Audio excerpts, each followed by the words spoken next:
दोस्तों अभी मैंने अपनी मछलियों को आम खाने के लिए दिया है जो कि ये सभी खा रही है। वाव वाव। वैसे क्योंकि इनका पानी गंदा हो गया है तो मैं इसे बदलने वाला हूँ, लेकिन इनका पानी बदलने के कुछ देर पहले मैं इन्हें कोई फल खाने के लिए देता हूँ, क्योंकि फल से इनका पानी गंदा हो जाता है। इसी वजह से मैं इन्हें पानी बदलने के बाद फल वगैरह नहीं देता हूँ। वैसे ये ज्यादातर सभी फल खाना पसंद करती है और सब्जी जैसे पालक टमाटर भी ये खाना पसंद करती है।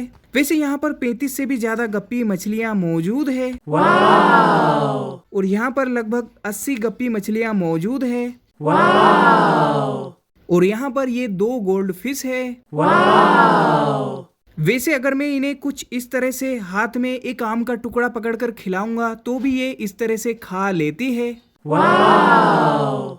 और दोस्तों अभी जो ये माला मैंने पहन रखी है इसका धागा अब पुराना हो चुका है, तो मैं अब इस धागे को बदलने वाला हूँ। वैसे मैंने यहाँ पर एक रुद्राक्ष नए धागे में लगा दिया है, ठीक इसी तरह से मैं इसमें ये सारे रुद्राक्ष लगा दूंगा इस तांबे के तार की जुगाड़ वाली सुई की सहायता से। दोस्तों अभी यहाँ पर मैंने इस नींबू के पौधे की इस डाली को टेप से चिपकाया है, क्योंकि ये टूट गई थी, लेकिन थोड़ी सी ये पौधे से अभी जुड़ी हुई है, शायद ये इस तरीके से बच जाए। और दोस्तों यहाँ पर उगा है उड़द का पौधा जिसमें अब फूल भी आने लगे हैं, जो कि पुदीने वाले गमले में मौजूद है। वैसे यहाँ पर एक और पौधा भी वैसा ही नजर आ रहा है, वैसे इसमें तो फली भी आ गई है। वाव और दोस्तों ये है गन्ना जो कि अब इतना बड़ा हो चुका है। वाव। और दोस्तों ये पौधा काफी वक्त से यहाँ पर सूखा हुआ था, मगर अपने आप ये हरा भरा हो गया है। वाव। पता नहीं ये कौन सा पौधा है, लेकिन इसे मैंने ही यहाँ पर इस गमले में 4-5 साल पहले लगाया था। और दोस्तों ये है मसूर का छोटा सा पौधा। वाव और दोस्तों ये है आम जो कि अभी मैंने काटा है और अब मैं इसे खा रहा हूँ। वाव। वैसे दोस्तों मुझे आम खाना बहुत ही अच्छा लगता है।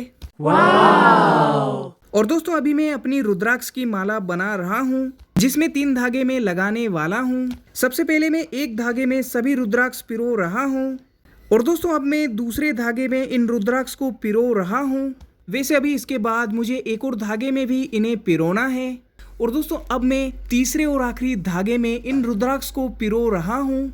उसके बाद मैं इसमें गठान लगाकर रुद्राक्ष की माला बनाने का काम पूरा करूंगा। और दोस्तों अब मैं रुद्राक्ष के दोनों तरफ गठान लगाकर इन्हें यहाँ पर फिक्स कर रहा हूँ, ताकि ये यहाँ से हिले नहीं और इस धागे में मजबूती से जुड़े रहें। वैसे मैं इस बड़ी सुई की मदद से गठान को रुद्राक्ष के बिल्कुल पास लगाने की कोशिश कर रहा हूँ, क्योंकि पहले जब मैंने इसी माला को बनाया था तब उसमें थोड़ी सी गठाने दूर दूर होने की वजह से वो थोड़ी अच्छी नहीं लग रही थी। और दोस्तों अब इन सब रुद्राक्ष में दोनों तरफ गठान लगाने के बाद मैं अब इस आखिरी रुद्राक्ष को इसमें पिरोऊंगा और ऐसी डिजाइन भी बनाऊंगा। दोस्तों यहाँ पर 3 धागे हैं और यहाँ पर भी 3 धागे हैं, जो कि कुल 6 धागे होते हैं, लेकिन इस रुद्राक्ष में हम 4 धागे ही डाल सकते हैं। तो मैं यहाँ पर दोनों तरफ से एक एक धागा काट लूंगा। वैसे धागे काटने से पहले मैंने यहाँ पर एक गठान एक्स्ट्रा लगा ली थी, एक्स्ट्रा मजबूती के लिए। और चलिए अब मैं इन चारों धागों को इस रुद्राक्ष में पिरो लेता हूँ एक एक करके। और दोस्तों चलिए अब मैं यहाँ पर कुछ गठाने लगा देता हूँ, ताकि ये रुद्राक्ष यहाँ से हिले नहीं और गठान बिल्कुल पास में लगे। इसके लिए इस तरह की बड़ी सुई का होना तो आवश्यक है।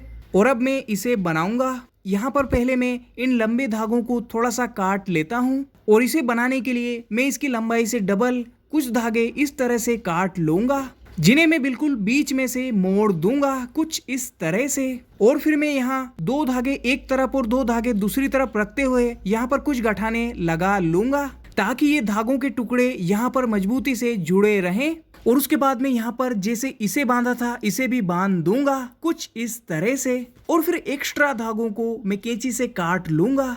और दोस्तों अब इस रुद्राक्ष की माला को मैंने नया धागा लगाकर नया बना दिया है। वैसे पहले इसकी गठाने इतनी पास पास ना होने की वजह से ये थोड़ी सी लंबी थी, लेकिन अब ये सही हो गई है। वैसे इस नींबू के पौधे की टहनी में जो मैंने टेप लगाई थी उसे मैंने अभी हटा दिया है, क्योंकि ये यहाँ काम नहीं आ रही थी। और अब टेप की जगह पर यहाँ मैं इसे इस धागे से बांधूंगा कुछ इस तरह से। मैंने इसे यहाँ पर बांध दिया है और चलिए अब मैं एक्स्ट्रा धागे को काट लेता हूँ। वैसे जब ये अच्छे से इसमें जुड़ जाएगा तब मैं ये धागा यहाँ से हटा दूंगा।